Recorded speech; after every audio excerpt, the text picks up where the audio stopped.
Hello everyone and welcome to Sunburned. Albino ranks every waifu in the Ace Attorney trilogy from worst to best. There's a lot of worsts, a ton of averages, and a few bests.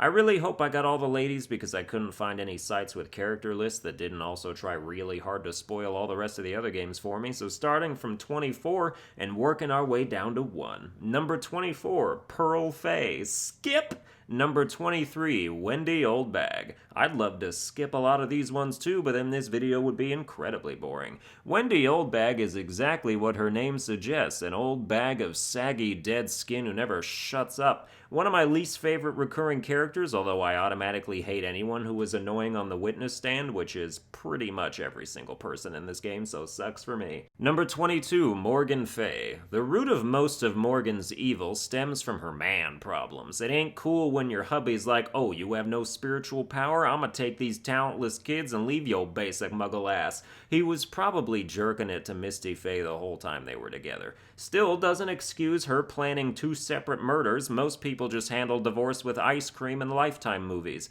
Morgan Fay is a power-hungry schemer who was willing to kill and frame members of her own family. This is not a top-tier waifu quality. Number 21, Sister Bikini. Is she grosser than Morgan Fay? Yes, but to her credit, is she also far less dangerous and psychopathic? Hearing the name Sister Bikini and then seeing Sister Bikini is the sharpest disappointment one can possibly incur. This ain't no Victoria's Secret model, this is a Bertha's Secret model. If those girls are angels, this chick's a fat gremlin. This plus-sized individual lives in a temple hidden in the mountains with nothing but her globally induced chastity and back problems to keep her company. And Iris. Sister Bikini is yucky. Number 20, Misty Fave. Dude, it's just old people across the board up here. Misty Fave would make a great waifu for a geriatric with dementia whose grandkids don't call anymore. Her age is listed as 49, which is abject bullshit. Look at those wrinkles. Jennifer Aniston's like 85 now, and she could still do Friends Season 11 with no time skip. Guess you don't have time to moisturize when you're too busy getting innocent people convicted and giving your entire culture a bad name before you disappear for 17 years like Cookie Lion going to jail. Empire was a good show right up until that one guy did that thing.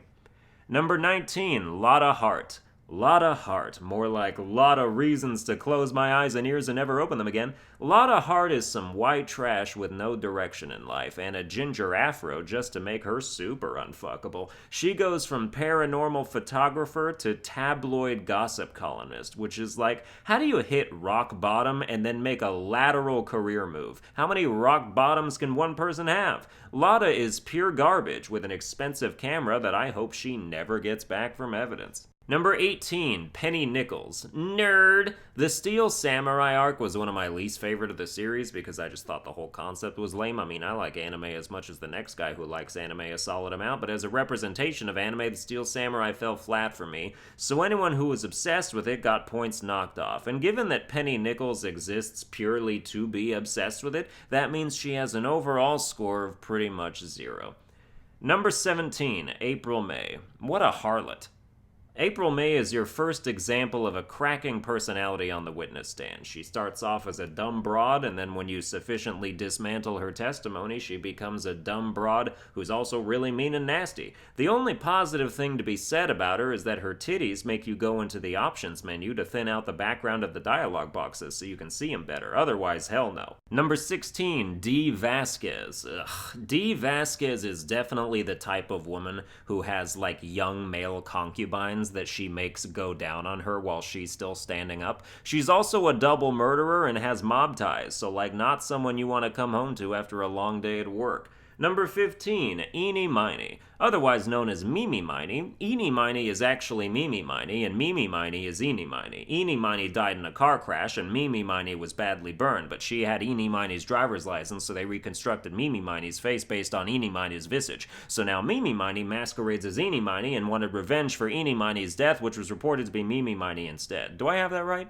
It's a shame that so many of the most visually attractive waifus in this game are murderers, because it really hurts their placement on these lists. Once she she drops the Valley Girl act, Eenie My Knee is actually a pretty neat catch. It's just too bad that she fucked up and killed a bunch of hospital patients and then got her face burned off in a car wreck, but we all know how that shit'll change a person. Number 14, Dahlia Hawthorne. No amount of skin-deep beauty can purify the horrendous corruption of soul and spirit that embodies this absolutely monstrous harpy. Dahlia Hawthorne is a creature to be loathed and despised. She lures you in with that demure facade, but then reveals herself to be a heartless and cruel user, and it makes you want to domestically abuse her. She refuses to lose to any of her accusers, and it bemuses me how long she eludes justice until somebody finally subdues her. Thankfully, she rots in hell in the end, if only there was a worse place to send her. Number 13, Viola Cadaverine. How do you fall in love with a sunburned mafioso wannabe who rides a fucking scooter? By getting major brain damage, that's how. Is she really dangerous? That's an easy question. She's the granddaughter of a feared mafia boss. She works for a loan company and threatens to burn down people's restaurants like she done it before. Not to mention the ever-present fear that she'll poison literally anything she offers you. No, I don't want those donuts. I'm not a fan of the cyanide glaze. Based on how she reacts when you finally convince her that L. Tigre doesn't care about her, it seems like she at least has sort of maybe a good heart and was just taken for a ride, but she also looks like a stray gust of wind might send her straight over the Pacific Ocean, so I think I'll look elsewhere. Number 12, Regina Berry. She's 16, right? I think that's what it said. While technically legal in my state, Regina's complete lack of environmental intelligence and her overwhelming naivete make her seem more like a child than a teenager. She had legitimately no idea that she caused her friend to die by putting pepper on his handkerchief or whatever, and wholeheartedly believed that people become stars when they die anyway, so it's totally cool when they get their skulls pierced by lion teeth. If I was Acro, I'd want to wheel a statue over to the window and drop it on her head too. It seems like when the case is over, she's more on track to becoming a person who understands things. Just a shame it took her dad's head caving in to teach her that shit. Number 11, Adrian Andrews. Adrian Andrews has been through a lot. Her mentor killed herself, so like any good student, she thought about honoring her by following in those footsteps. In the initial game she appears in, she derives all of her personal value from other people and has no sense of self-worth whatsoever, which is super hot. She does get a little better later in the trilogy, trying to put her life back together, but you can tell there's still a long way to go. If you ever dumped her, she would definitely be one of those girls who threatens to kill herself unless you come back and leaves you 1,000 voicemails a day. You don't want to get involved in that. Take my word for it. Number 10, Emma Skye. In the bonus episode of the original Ace Attorney, after Maya has left with no word on whether she'll ever be back, her role is filled by this girl, Emma Skye, who needs you to prove her sister didn't kill anyone despite admitting to killing someone. She's a real Dora the Explorer type to me, but with an emphasis on science. I think she's a fine character. If her and Maya's roles were reversed and Emma had been given the permanent fixture in all the games, I think people would have grown just as attached to her as they did Maya.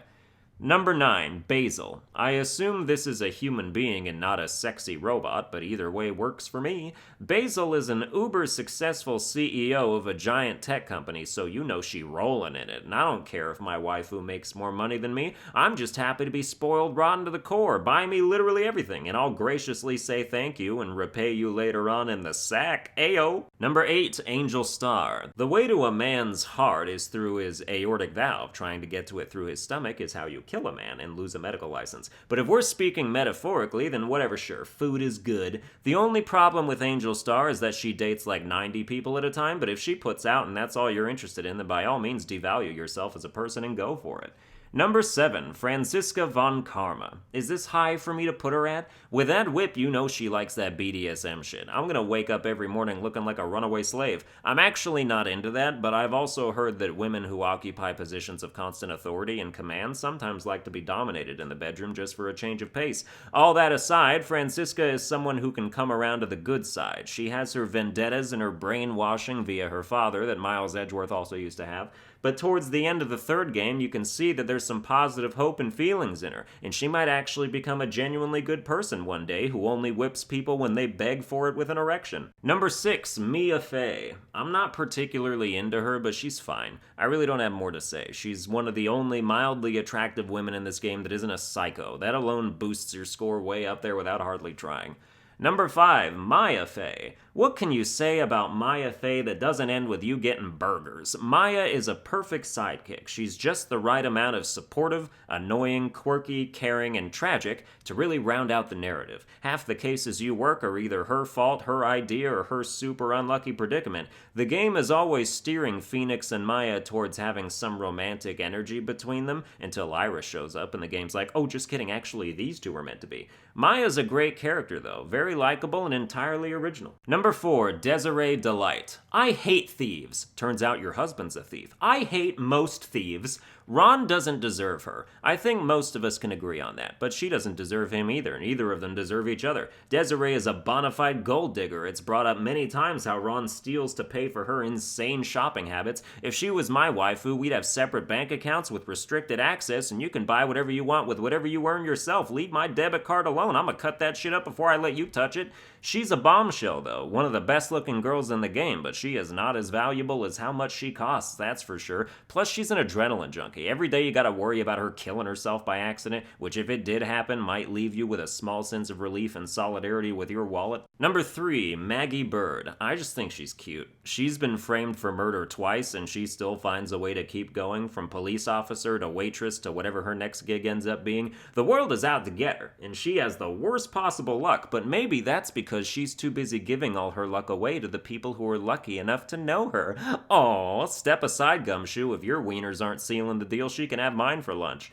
Number 2, Lana Skye. Lana Skye is the Mia Fey of prosecutors. I just think she's prettier, more regal and elegant, more measured, and with the same devotion to her sister. She's a mirror in a lot of ways, but like a super polished one that reflects a better image back to the person looking at it. Number 1, Iris. Iris is everything that is physically pleasing about Dahlia Hawthorne minus all the demonic harpy bullshit. She's not innocent. She was complicit in a few heinous acts, but she became an assistant monk to try and atone for those sins, and it turned out that whenever Phoenix thought he was with Dahlia during their relationship, it was actually her twin sister Iris, which is like, damn, how are you supposed to feel about that if you're Phoenix? The relationship you previously thought was real, but was then told was fake, but was then told was real, but with an entire other person? Wrap your brain around that shit. I'd go for it if I was him. He should totally be with Iris now. There's too much fate surrounding all that to ignore. Iris is as close to perfect as a girl can get in this game. Beautiful and with a ton of inescapable emotional baggage, just like everyone else.